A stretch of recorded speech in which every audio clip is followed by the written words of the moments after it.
welcome to the FSF podcast. We want to remind you that this is the show that is made by nerds for nerds. So if you have found your way to our nerdery, congratulations and welcome. Our guest today is an actress who starred in movies that you have loved over the years, like ET and Cujo, The Hills Have Eyes, Critters, Jeepers Creepers, Reborn, television shows like Just Add Magic and 9/11, and or 911, we should say. And her latest theatrical release, Stream, which just came out to theaters. We're going to talk about that in a few minutes. And there's a whole lot more. Honestly, her IMDb is just filled with memorable movies and television shows. I am so excited to welcome Dee Wallace to the FSF podcast. Welcome to the show, Dee. Thank you. It's great to be here with you. I am so excited. Honestly, I've been talking with your agent for quite a while. I've been wanting to get you on the show, and with your filming schedule and everything that you got going, because you are quite the busy lady. We've had a little bit of difficulty nailing down a time to get you, but I'm excited that we were able to finally make this work. Well, thank you. I appreciate the tenacity. Yeah. Yeah. So, hey, before we get into anything that is career based or even the latest movie you have coming out, I want to talk to you about social media, because I know that you've been having some issues with your social media, and the lack of support from the social media presence that you've been posting with, like Facebook, not really kind of giving you some help. I understand that you've had some social media hacks to your accounts. So what can we do as fans to help you, and what's going on with your account? Well, it's really embarrassing. I have this whole other business. I'm a clairaudient channel, and I've had a radio show on every Sunday morning at 9 a.m. for 20 years now, where people call in to talk to my channel. Hmm. I teach love. I teach self responsibility in your own creation. I teach higher consciousness.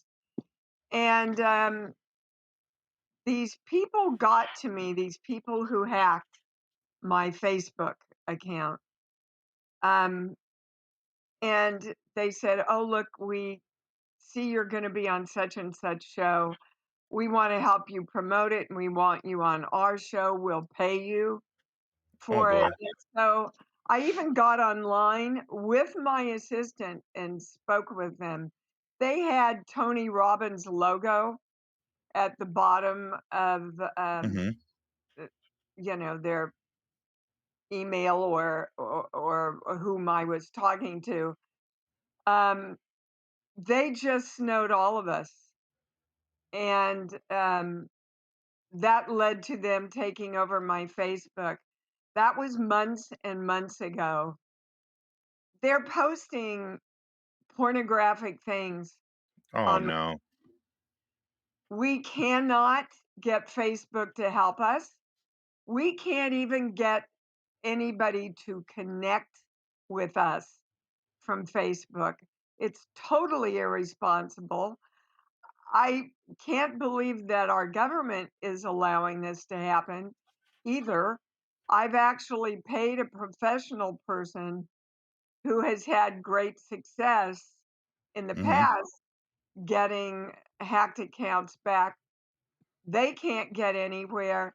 It's not okay and it's not right. I would love all of my followers to post on their Facebook, please help reinstate Dee Wallace's account. At this point, I don't know what else to do, and it's happening to a lot of celebrities. Hmm. Not okay No, that that an organization that big is taking no responsibility for even conversing with the people that have been attacked. Yeah, I was gonna say, I know this is not an isolated incident. I know that there's several accounts, like, actually, the episode that we posted this morning, with the actor Jonathan Sheck, he talked about that, about how his Facebook account was hacked, and he just got his account back, and he's trying to rebuild his audience again, because the people that took over his account absolutely decimated his Facebook following. Well, So, yeah, everybody that follows me is used to positive and love and uplifting. and Not what they're they're seeing. not even close. I mean, Yeah, what you see on there offends me greatly, understood. and Yeah. somebody needs to take responsibility for all this. So, any way you guys can rise up and use your voice, it will be appreciated by all of us. Oh, absolutely.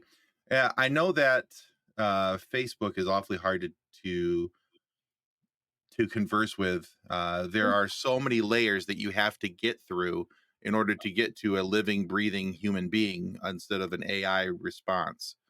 Um, because now that they're Meta and it's not just Facebook, and Meta incorporates Instagram and Threads and everything else. It's this massive faceless corporation, and there's nobody really to talk to. I think that's the biggest problem. But it's such a dependent upon social media outlet that you think that I agree with you. You think that there would be a little bit more responsibility from Well, their end and accountability. yeah, this is ridiculous. This is not okay. So in the meantime, have you started any secondary pages or things like that for people to be able to follow the content that you were Oh, putting sure. out? Or I'm on, I'm on everything, and that doesn't distract from the importance of Facebook and the lack of integrity, oh, sure. responsibility, and professionalism that is going on in Facebook right now. Oh, I agree. I agree. Absolutely. I just want to make sure that there's other ways for your fans and followers to be able to see what you're putting out, to see the positivity of what Dee Wallace is doing, and not the whatever it is that these other people are pretending to be Dee Wallace and putting out. So Absolutely, there is. You can find me on, Instagram and all of them. Um, okay, and on my own website, I am dwallace.com. perfect. Okay. So good. So there are good and responsible social media's ways for people to be able to interact with you and find out what you've got going on, what's happening. But I do like the call to action for us as fans to be able to make a comment, and maybe it's even time to start a hashtag. Help D Wallace. Oh, good Something idea. along those lines. I'll get my people on that. Yeah. Sometimes a hashtag can attract a little more attention when it comes to things like that. So maybe that would work, and hopefully it will. I will give it a try. Thank you. All right. And we'll put some notes down below in the show notes when this episode comes out, for people to be able to not only find your current and good social media, but also if you do have a hashtag by then that you want us to use, we'll put that down there too. And All right. I'll make sure and get that to you. perfect. Okay. Well, hey, let's talk about some good news, right? Yeah, Uh, something happy. we'll talk about some good news. You recently finished shooting a movie called Stream, which came to theaters back on August 21st. Now, that was just a couple days ago. We're recording this on August 23rd. So I'm hoping you can tell us, as followers and fans, a little bit more about the movie, your role in the movie, and kind of what's going on with it. Well, it's a horror film, a really good horror film. It's produced by the same people that did Terrifier, that's Okay. been taking over everything by storm. Um, Michael Levy directed it. Just adored working with him. Lot of great people in this film. It's it's not as gruesome as Terrifier. It's Okay. a it's a psychological romp Okay. through. Yeah, and I'm actually in Charlottesville right now for Spooky Empire convention, and we're going to have a screening of it here and do a Q&A Oh, tomorrow. So very cool. I'm excited about that. Yeah. That's very cool. Okay. So what's your role in the movie, and what can people look forward to with it? Well, I don't want to give away too much, Understood. but Understood. I open the film, Okay. and you know It's so funny. I spend half my life doing horror films and the other half healing people from fear. Really well for me. Um, but there are some very, very extremely terrifying moments with me in the Okay. beginning of yeah. So You don't know, be late that's to go see it. that's an interesting juxtaposition of your life though, that that you do spend all this time, Yeah. because you have so many horror films to your credit, but yet you've also spent so much time doing the work that you do, off camera. Yeah. And I don't know if you go on and Google the positive effects of horror films, you will be very, very surprised. It's good for your brain. It's good for your nervous system. It helps us handle our fear. I mean, look, all the Disney movies, right, Mhm. have a bad, evil character in them, For sure. and children can practice sitting at home in a safe environment, handling their fear, Mhm. right? And knowing that they're still okay. Well, you grow up, you do the same thing with all these horror films and end of the world films. We're practicing handling our greatest fears in a safe environment where we know we have a choice. Okay. That's actually a really cool outlook on it, because I hadn't really considered it from that perspective Yeah, before. most people don't. But if you Google it, it's really fascinating reading. Uh, Yeah. uh, yeah, scientifically, what they've discovered about how it helps our brain and nervous systems. Yeah. I've never the more I'm thinking about it right now, I can kind of wrap my head around that, because I can see the benefits of having an adjusted, you know, fight or flight Yeah, reaction to that type of the jump scares, the shock, the some of those other things. I could see how that could be beneficial for later on down the road. It's just one of those things. It's kind of a new thought to me. Like I said, I hadn't really considered that yeah, as most people don't. That's why with your lead in, I thought I'd bring it up because it's really interesting to people when they get into the study of it. that's really cool. Okay, well, that actually leads me nicely into my next question for you. So, I said um, it on purpose that way. you set the table perfectly. Look at you go. Uh, so many of the websites that I did research on about you, including IMDb, your Wikipedia page, some other websites, fan sites, things along those lines, have all given you the title of Scream Queen, because of the fact you've done so many horror films, and the fact that that's typically only given to actresses who have starred in multiple horror themed movies. So first of all, I'm curious, what do you think about the title of Scream Queen? I like it. Okay. I'm proud of it. Look, doing horror films, you have to have the full bag of emotional expression available to you.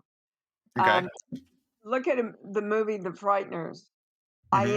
I start out being this very simpy, scared, frail little girl and end Hmm. up killing everybody, you know? Um, Cujo just starts out Yeah. a trip to the mechanic and ends up I mean, there is every emotion that you would ever have in your life played in that movie. Yeah. Hardest thing I've ever done, gotta say. Um, so I did not go looking for horror films, but horror films found me, baby, right away.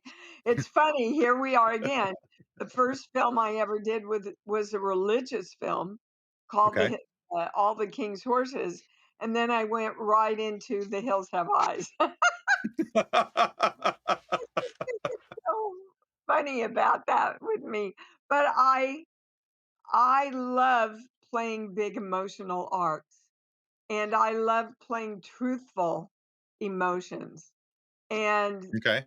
really no other genre that gives you the opportunity to play all of them in one film like a horror film does. Right. No, I would agree with that because I think with a horror film, you have to be able to go from a hard left to a hard right almost immediately in some Yeah, scenes. You have to be able to respond at the flip of a switch. So yeah, and yeah. you know, I can go from doing a Hallmark Christmas film Hmm. into a really raw horror film. Uh, Fortunately, the business has not cubbyholed me like they do a lot of actors, and Right. I'm asked to do a lot of everything, which I love. Yeah, I was gonna say, for a lot of the people who receive the title Scream Queen, they are that. They're pigeonholed in this. That's all they do. All they do is that. Um, but in relation to being the the Scream Queen that you are, I noticed that one of the other titles that you get often in movies is Mom. You You play think? you play mother quite often. I play mother uh, more times than not, and it Mhm, started with The Hills Have Eyes. Was the mom with the baby, mhm, you know, but it really implanted itself after ET. I mean, Mary was everybody's mom or everybody's mom that they wish they had. I have, people coming up to me all the time at the cons going, "Yep, you're the mom I always wanted." And I said, "Yeah, because I never knew what the heck was going on." Right. So it's a toss up between I didn't know what was going on and the cat suit dress, you know. Fair enough. Yeah, so I look at that with you, having the role of mother, and I know that you are a mom yourself. So was that a kind of an easy role for you to slide into, having being a mom already, and then just going, well, I'm just going to do the same thing on screen. I wasn't a mom already. I hadn't had my daughter Oh, okay, when I did ET, but I had a mother. And, I did not consciously base Mary on my mom. And okay, my father was a really severe alcoholic when I was growing up. okay, So my mom worked, um, left at 7 a.m., got home at 7 p.m., fixed dinner, watched a show, went to bed, started all over again, took us to church on Sundays. So, in essence, I knew that energy of it's all on my shoulders. Um, oh my God, I've got to let my kid stay home and he's sick, but I've got to go to work. I played hmm, that out 2 or 3 times with my mother and her angst about having to leave me. So I knew that energy. okay, Um, and I didn't consciously base Mary on anybody. The way I work with my technique is I get my energy very, very, very high, and I, what my teacher called, throw it onto the people that I'm working with, which basically opens up a channel. And so I kind of learn the lines, get my energy to a very high place, and let the character tell me. And a lot of times, um, the character goes right when your mental mind would think you should go left, and the character is always right. A good example is the dinner scene in ET, and hmm, when he said he's in Mexico with Sally, I felt all these tears come up, and I thought, oh, I can't let the kids see me cry, so I got up and left the table. And Steven came over and said, Dee, why did you get up and leave? That's not in the script. And I explained to him what happened. And he turned around, he gave his crew a half an hour to build another wall of the kitchen with running water so he could take me over to that and bring me back into that big close up where I say he hates Mexico. And if I had not trusted Mary and Stephen had not trusted me and how I work, that magic would have never happened. And I've seen it happen with every major director that I've ever worked with. That's really, for me, where the magical moments happen when you're shooting. That's a very cool story. Um, yeah, it's kind of neat to know that that was an improvised thing. Yeah, and you know, w- I think that's the sign of all the best directors Hmm. I've worked with, that they are open to your input. They know exactly what they want, and they're open to your input, and they're open to moments like that that really create the magic. When I did 10 with Dudley Moore, Hmm. um, we had that big scene at the bar, and Blake had already broken and they were moving to another set. And Dudley started playing the piano. And I just sat there and watched him. And I was moved so much. And Blake walked by and saw how moved I was and the tears. And he said, everybody, come back now, set up now. We're going to get a close up of Mary Lewis listening to Dudley play. But you see, if you're too locked into a storyboard, like sometimes young filmmakers are, then Sure. you miss those magical moments that oftentimes become the moments on screen. Well, sure. Yeah. Well, that's kind that those are both actually really neat stories. I think that I love finding out things like this where, the pivotal moments, pivotal scenes in movies, you find out are things that are done on the fly, improv in the moment, or Yeah, or in your instance, an actor going with the emotion of the scene and letting that move them through that scene and in response to where they believe their character would go with it. And yeah. I think, So, and I agree with you. I think that is magical. you know, o on a whole other side, in The Howling, we lost the generator, and we had to get this establishing shot of the barn. So, John Hora, our DP, had everybody pull their cars up, and we all turned our headlights on, and that's how we lit the scene. See, that's just good resourcefulness. That's Yeah, the magic of movies, that's what they're talking about. right. Sometimes you have to do what you have to do to make it work. Always, you have to do what you we're not even gonna start on Cujo because I'll never stop talking if I start on Cujo. Well, I was going to mention one of the things I did in preparation for your interview is I watched the interview with or not all of it, but parts of it. You did an interview with Michael Rosenbaum about a year Oh, ago, yes. and that was a great interview. The parts that I did watch, like I said, I didn't watch the entirety of it, but I did watch the part where you talked about Cujo and your love for the Pinto. Um, Yeah, my love for the if I get another one in my life, it'll be too soon.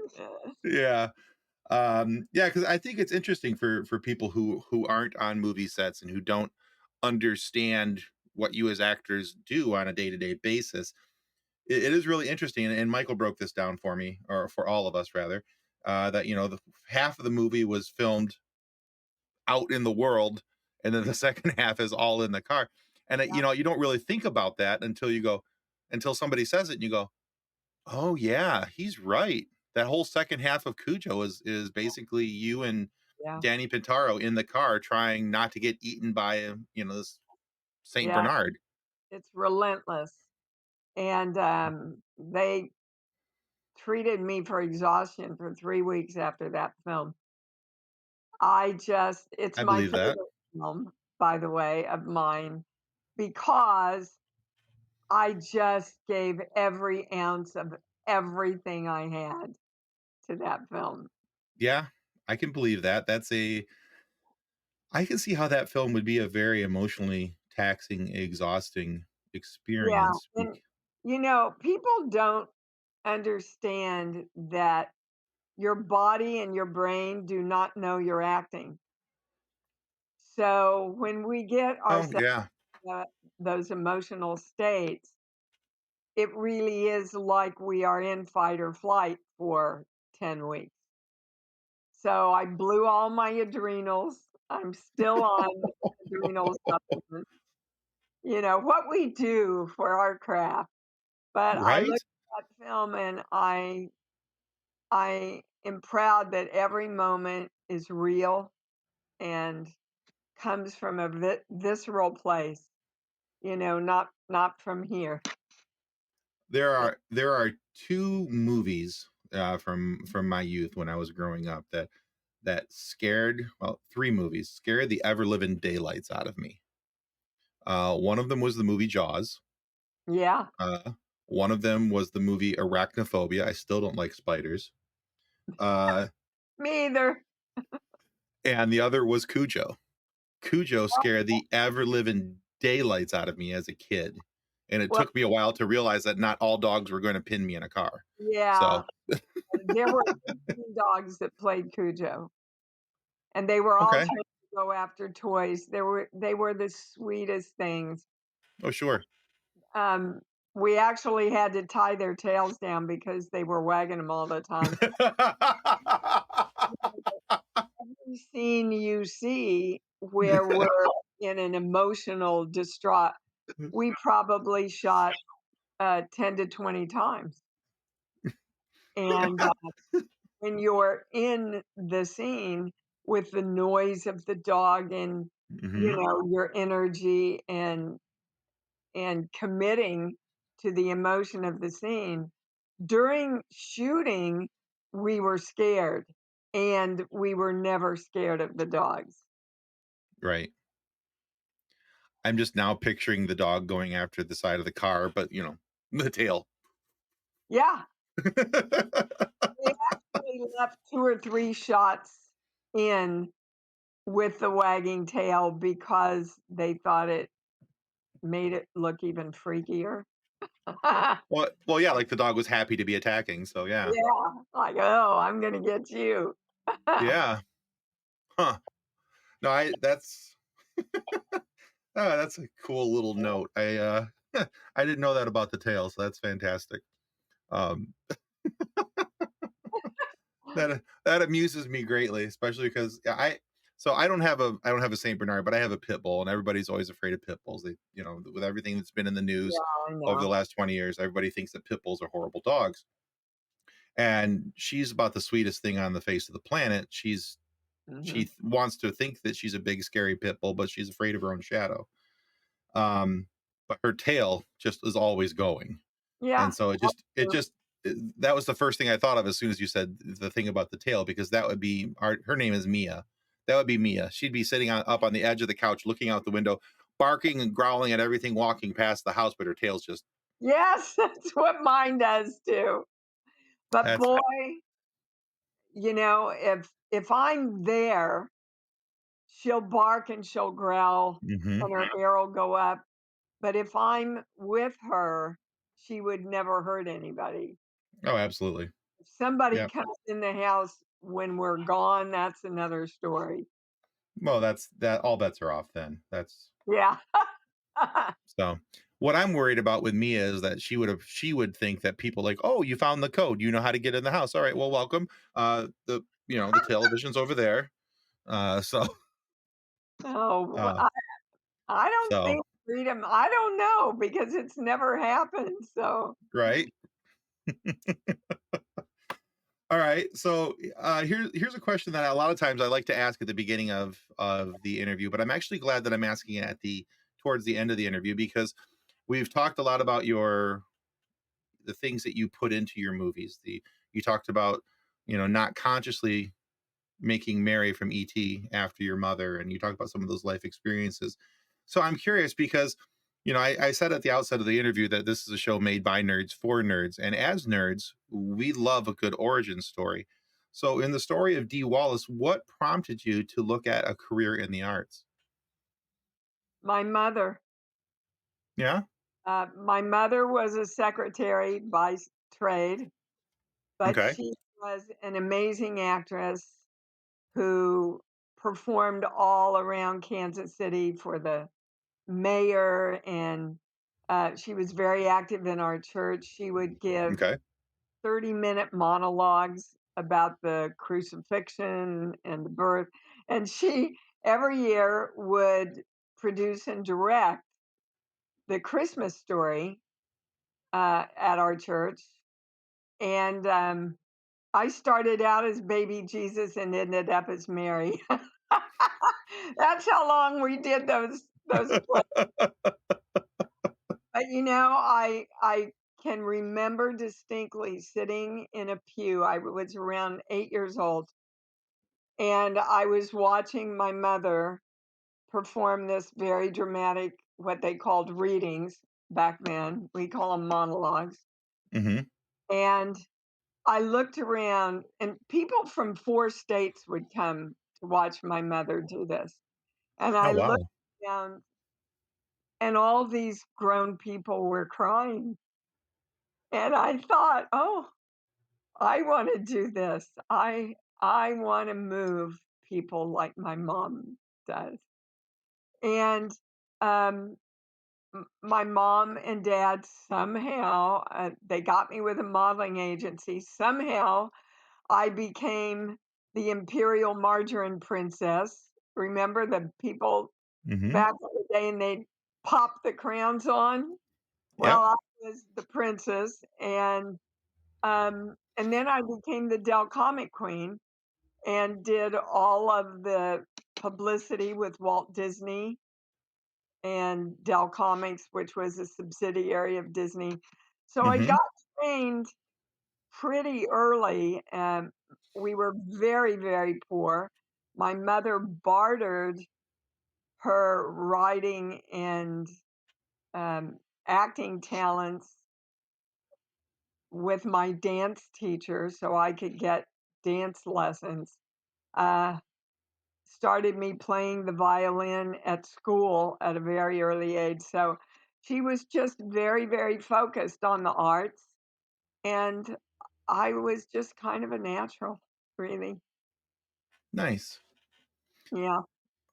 Your mom, from the way you talk about her, just sounds like a wonderfully wonderful person. Yeah, I'm sure they're calling her Saint Maxine up there. She was So, strong yeah. and determined, intelligent,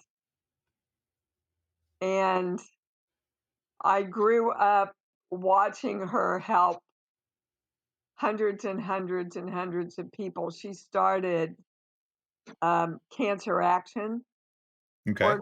organization, actually started the first smoking withdrawal clinic in the country. Oh, And wow. she was, yeah, a very multi-talented, intelligent woman who persevered. Yeah, she sounds like it. I got all of it, man. I got all of it. Thank you, mom. I was gonna say, in what ways do you feel you're most like your mother?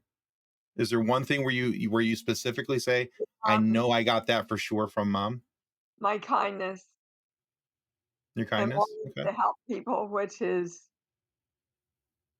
when I taught acting, I used to say to my students, we can heal more people in one night than a doctor can in a lifetime. And I have stories from ET to back that up. Love it. Um, you know, what we do is healing, Hmm. and it allows people to acknowledge things and deal with things and ponder things that they would never have the courage to do otherwise. Absolutely agreed. Yeah, there's a powerful emotional attachment when it comes to the arts, and if they're done properly, uh, you know, you can it's the power that can be done with a television show or a movie or a stage play, whatever it may be, is is very impressive to me because I know that I've been somewhere in whether it was a movie or a stage play or something with my wife, and we watched something, and you walk away from that thinking, having contemplations about life and discussions about those things, the things that you watched, and the things that the characters went through. I don't think that sometimes that people give that enough credit, and how those interactions that they see played out before them, how those interactions affect their own life. Yes. And the So more that we know ourselves and understand ourselves, the more we can create within our own lives. yeah. Yeah, and you've definitely done that over your career, Dee. You've had a fantastic career. You've had some movies that have really touched a lot of people. So yeah, that's And I'm grateful for that. I've just finished two really beautiful family films and nice. going into a guest star role that I just booked on a new Netflix series, which Okay. is on the other end of the spectrum. So I just love using all the parts of me in the most truthful way I can. That's great. I love that your career it doesn't have just one lane to it, that you have all these different lanes of that you've been able to express yourself with acting. I think that's wonderful. Um, Yeah, very yeah, lucky. I would agree. Actually, I think we're the lucky ones. We've been able to enjoy what you've done. So thank you. Thank you so Uh, much. all right, Dee, I've got one final question for you, and we like to call it our silly question. And Okay. I promised you at the outset that this wouldn't be too tragic of a question. And here it is. Very simply put, Dee Wallace, what's your favorite dinosaur? uh, that would have to be the Tyrannosaurus Rex. Very good choice. That was my daughter's. She was crazed for dinosaurs when she was little. Love And it. she would go, "Mommy, tie, tie," because she wanted her Tyrannosaurus. She even took it to bed with her, for heaven's sakes. It was crazy. So, yeah, my little T-Rex is my favorite. Perfect. That's an even better reason why it's your favorite. I love it. Ah, All right, Dee, thank you so much for being on our show today. Where can our listeners go, even aside of all the social media issues that you're having? Where can our listeners go to find out more about what you've got going on right now? you can find me on iamdwallace.com. It's got Hmm. news on there about how you can tune in to my Sunday show, which is all about self creation and manifestation. My latest book, Born Giving Birth to a New You, is available on my site and on Amazon, as all my other books are. And Okay. love for everybody to join me on the show. You won't be sorry, promise. Very good. We'll make sure we put those links in the show notes below, Great. so everybody has Thank a way to be able to look at what you've got going on and check out your books, your upcoming work, and everything. And once you get that hashtag thing figured out, like I said, we'll put some notes down below about what's going on with your social media, and if we can help in any way, get your Facebook page back and reinstated properly, and get it away from that garbage. We'd love to be able you. to help with that as well. So appreciate it. Whatever you all can do. Thank you. We will try our best. And as a reminder, guys, this is a prime time to remind you that subscribing is the single most important thing you can do to help our show continue to grow. It helps us to get amazing guests like Dee Wallace here to come and tell us stories about things that she's done over the years and have some funny moments to be able to listen to. So please subscribe. It helps more than we'll ever really be able to describe. And help us help Dee. We're going to have that hashtag down there for you. Please use that hashtag. Go out to Facebook, go out to Instagram, use that uh, on all your meta sites. And let's try and get Facebook's attention so that they can help Dee get her pages back. And again, Dee, thank you so much for being on the FSF podcast. It's a great half hour with you. Thank you so much. Thank you. All right, guys, that's going to conclude us today for the FSF podcast. Tune in next week for another interview. Goodbye. Copyright 2024 FSF Podcast. Reference any specific product or entity mentioned on this podcast does not constitute an endorsement or recommendation by FSF Podcast. The views expressed by guests are their own, and their appearance on the program does not imply an endorsement of them or any entity they represent. If you have any questions about this disclaimer, please contact us via email at info@fsfpodcast.com.